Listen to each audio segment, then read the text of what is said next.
Hello friends, welcome to my YouTube channel Scholastic Education. In today's video we will discuss about phrase structure rule that was introduced by Noam Chomsky. तो जो phrase structure rule है इसको नॉम चोमस्की ने introduced किया था। तो इसको समझने से पहले फ्रेज स्ट्रक्चर रूल को समझने से पहले हमें ये पता होना चाहिए कि फ्रेज क्या है। उससे पहले हम सेंटेंस को देखते हैं। As you know sentence is a group of words that makes complete sense. जैसे कि आपको पता है कि सेंटेंस हम उसको बोलते हैं जो एक मीनिंग दे रहा होता है, जो पूरे एक कंप्लीट सेंस बना रहा होता है। बट फ्रेज क्या होता है? Phrase is a group of words in a sentence that doesn't contain a subject and a verb. तो फ्रेज में कोई ऐसी रिस्ट्रिक्शन नहीं होती कि उसमें सब्जेक्ट होगा, वर्ब होगा, ऑब्जेक्ट होगा। फ्रेज में ऐसा कुछ भी नहीं होता। For example on the wall, in the water. तो नेक्स्ट हम देखते हैं कि फ्रेज की टाइप्स कितनी हैं। तो there are main 5 types of phrases. First है नाउन फ्रेज। जैसे कि आपको पता है नाउन जिसको हम देख सकते हैं, छू सकते हैं, महसूस कर सकते हैं। For example pen, chair, bag, book etcetera. Next है वर्ब फ्रेज जो कि हमारे एक्शंस होते हैं like think, read, speak, will, shall. Next है एडजेक्टिव फ्रेज जैसे कि गुड, बैड, न्यूट्रल। नेक्स्ट है हमारे adverb phrase manner of works होते हैं जैसे कि slowly, he work slowly, he run fastly. Next आ जाएगा हमारा प्रपोजिशनल फ्रेज जो कि पोजीशन बताते हैं किसी चीज़ के। For example on, in, after, at. तो और भी बहुत सारे फ्रेज हैं बट अभी हम मेन फ्रेज जो आपके लिए इम्पोर्टेंट है वही करेंगे। तो अब हम आते हैं हमारे main topic phrase structure rule की ओर, जिसको कि इंट्रोड्यूस्ड किया था नॉम चोम्स्की ने। उन्होंने एक बुक पब्लिश की थी सिंथेटिक स्ट्रक्चर। 1957 में उन्होंने ये बुक पब्लिश की थी। इसमें उन्होंने 3 सेक्शंस या 3 कंपोनेंट्स के बारे में बताया था। फर्स्ट है द फ्रेज स्ट्रक्चर कंपोनेंट, जिसको कि उन्होंने अपने एक टीचर चैलिंग हैरिस की हेल्प से इंट्रोड्यूस्ड किया था। नेक्स्ट है द ट्रांसफॉर्मेशनल कंपोनेंट, जिसको कि हम फ्रेज स्ट्रक्चर रूल के बाद समझेंगे।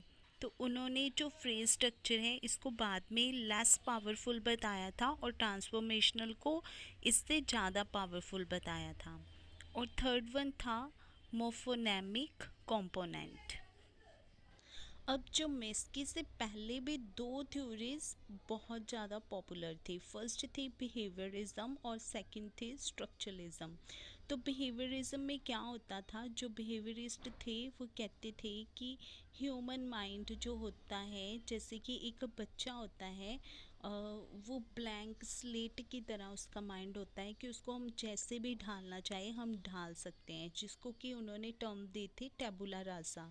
मतलब कि एक बच्चे के माइंड को किसी भी तरह से मोल्ड किया जा सकता है। सेकंड था स्ट्रक्चरलिज्म थ्योरी, भी बहुत ज़्यादा पॉपुलर थी। बट जो चोम्स्की थे उन्होंने इन सारी थ्योरीज को इग्नोर कर दिया था और उन्होंने अपनी खुद की थ्योरी दी थी फ्रेज स्ट्रक्चर रूल। मतलब फ्रेज स्ट्रक्चर रूल होता क्या है? ये एक सेंटेंस के डीप स्ट्रक्चर को स्टडी करना होता है कि कोई सेंटेंस किस तरह से फ्रेम किया गया है, उसका स्ट्रक्चर कैसे बना है, उसको स्टडी करना। अब हम यही देखेंगे कि सेंटेंसेस को कैसे फ्रेम किया जाता है, उसका क्या स्ट्रक्चर होता है। तो इसके लिए आपने ट्री डायग्राम से तो पहले काफ़ी बार समझा होगा, बट मैं आपको टेबल की हेल्प से समझाऊंगी। तो किसी भी सेंटेंस का स्ट्रक्चर बनाने से पहले उसमें सबसे पहले सब्जेक्ट आएगा और सब्जेक्ट के अंडर फिर नाउन फ्रेज और वर्ब फ्रेज आएंगे। इसको आप माइंड में रख लो। सब्जेक्ट और उसके नीचे नाउन फ्रेज और वर्ब फ्रेज, इसको 2 पार्ट्स में डिवाइड किया है, noun phrase and verb phrase. अब नाउन फ्रेज में क्या क्या आता है?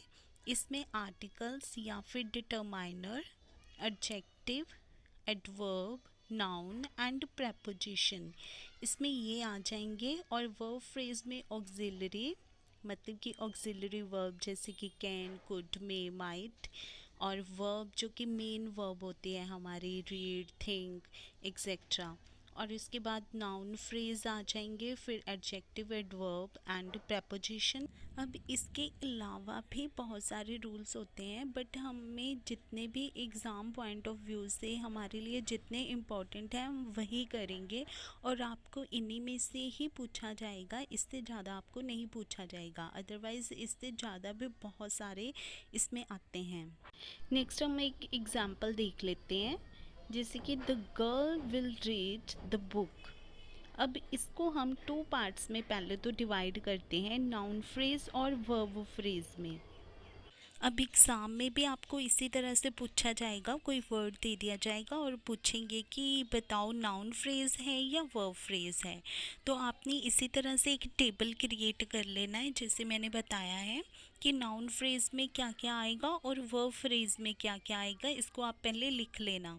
नाउन फ्रेज़ में जैसे कि आर्टिकल्स या determiner, adjective, adverb, noun, preposition, ये वाले सारे आ जाएंगे। और वर्ब फ्रेज में ऑक्सिलरी वर्ब, वर्ब और नाउन फ्रेज। अब जो वर्ब फ्रेज में जब नाउन फ्रेज आएगा ना, तो हमने जो पहले नाउन फ्रेज देखा है वही सारे रूल्स इसमें फिर से ओपन हो जाएंगे। For example article, adverb, adjective, noun and preposition. अब आप इस सेंटेंस को देखो, the girl will read the book. अब इसमें सबसे पहले जो द है, तो द आपको पता है कि ये एक आर्टिकल है, तो इसको हम आर्टिकल के सामने लिख देंगे द। नेक्स्ट है गर्ल। अब गर्ल क्या है, एक नाउन है, तो नाउन के आगे हमने गर्ल लिख दिया। अब आगे है विल। विल आपको पता है ऑक्सिलरी वर्ब है, तो इसको हम वर्ब फ्रेज वाले साइड में ऑक्सिलरी के आगे लिख देंगे।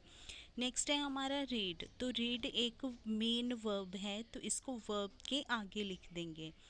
अब फिर से हमारा द आ रहा है, तो द आर्टिकल है जो कि नाउन फ्रेज में आर्टिकल के सामने लिखेंगे हम। और बुक क्या है, बुक नाउन है, तो नाउन फ्रेज में जो वर्ब फ्रेज वाले साइड में नाउन फ्रेज है ना, इसको अब हम उधरली साइड ही लिखेंगे, तो नाउन के सामने हमने बुक लिख दिया। अब नेक्स्ट एक और एग्जाम्पल देख लेते हैं हम, the things made in England. और फिर से वैसा ही एक टेबल क्रिएट कर लेंगे हम, noun phrase and verb phrase लिख के। अब नाउन फ्रेज में क्या क्या आता है, article, noun, preposition, adverb, adjective. और वर्ब फ्रेज में ऑक्सिलरी, वर्ब और नाउन फ्रेज। अब नाउन फ्रेज में आगे आपको पता है क्या क्या आएगा, वही सेम चीज़ें इसमें आ जाएंगी। तो सेंटेंस में सबसे पहले है द, तो द क्या है, एक आर्टिकल है, तो नाउन फ्रेज में आर्टिकल के आगे द आ गया। और उसके बाद है थिंग्स, जो कि थिंग्स एक नाउन है, तो ये नाउन के आगे इसको हम लिख देंगे। आगे है मेड। मेड एक वर्ब है जो कि मेक की सेकंड फॉर्म है, तो वर्ब फ्रेज में अब हम मेन वर्ब के आगे मेड लिख देंगे, क्योंकि इसमें ऑक्सिलरी वर्ब नहीं है, तो ये मेन वर्ब के आगे आएगा। उसके बाद हमारे नाउन फ्रेज आते हैं, तो इसमें सबसे पहले आर्टिकल हमें नहीं दिया हुआ, मेड के बाद इन है, इन एक प्रेपोजिशन है, तो इसको हम प्रेपोजिशन के आगे लिख देंगे। उसके बाद है हमारा इंग्लैंड, तो इंग्लैंड एक नाउन है, तो नाउन के आगे हमने इंग्लैंड लिख दिया। तो फ्रेंड्स एग्ज़ाम में आप इसी तरह से एक टेबल बना लेना, तो आपको बहुत ही ईजीली पता चल जाएगा कि कौन सा वर्ड नाउन फ्रेज में आ रहा है और कौन सा वर्ब फ्रेज में आ रहा है। तो इससे ज़्यादा तो आपको एग्ज़ाम में नहीं पूछा जाएगा, मेन यही चीज़ें पूछी जाती हैं। बट अगर आप चाहते हो इससे ज़्यादा करना, तो आप मुझे कमेंट सेक्शन में कमेंट करके बता सकते हो।